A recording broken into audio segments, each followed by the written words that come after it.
What's up guys, Sam here and welcome to March's roundup of my top 5 Android apps and games.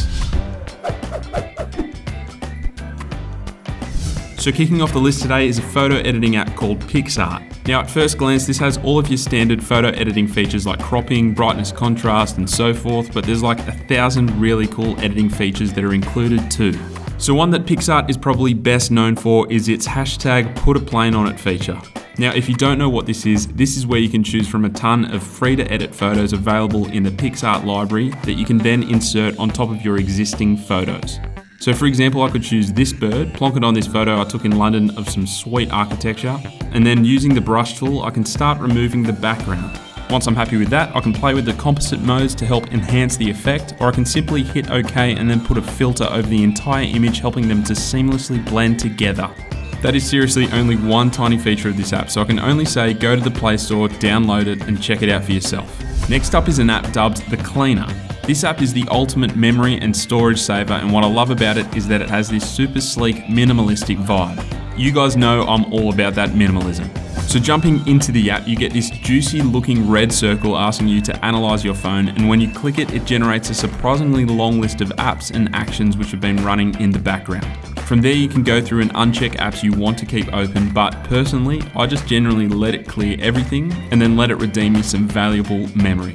Jumping over to the storage section of this app, and this time it generates a pretty hefty list of apps that are taking up unneeded storage. As you can see here, there's 254 megabytes in the YouTube apps cache and another 215 megabytes taken up by Instagram's cache. So this is just a really simple and easy way to access these hidden files to free up valuable space on your phone.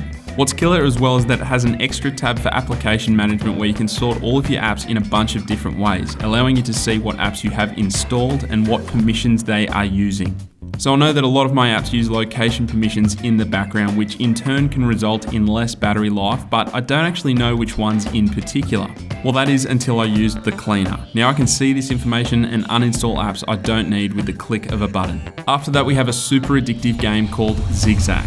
Just as the name implies, this is a ridiculously simple game where you can only move this little ball thing in a zigzag direction by tapping on the screen.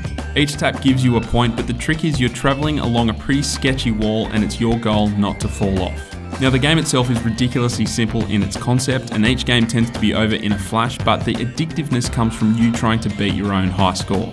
Now it's definitely not for the impatient, but if you are looking for an easy way to kill some time, then this is the game for you.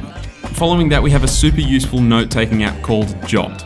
Now what's unique about this app is that it only works in widget form and it does not have its own dedicated user interface, and so what this is perfect for is making quick and easy notes on the go. You simply place the Jot widget somewhere on your home screen, write down what you need to remember, and then hit Jot. From there you can really easily tap on that existing note to either erase what you had or add anything else to it, and the best part about it is that it's all in this super clean Material Design-esque package and is dead simple to use.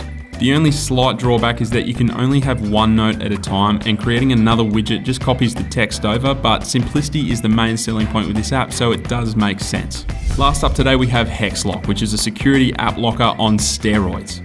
Now I know we all have that friend who loves snooping around through our apps and pictures, but Hex Lock solves that problem by providing a security access screen whenever someone accesses a particular app. What's great is that not only can you enter a PIN or pattern, but you can also use the fingerprint scanner, which just gives you that extra layer of protection. Now this is all good on its own, but then if we dive a little bit deeper into this app, you'll notice that you can actually switch between different modes. So let's say that friend of yours is a coworker you only see at the office. Well, you can switch on work mode and have a bunch of different apps that now require security access. But let's say when you get home you want a different set of apps protected, then you can switch over to home mode.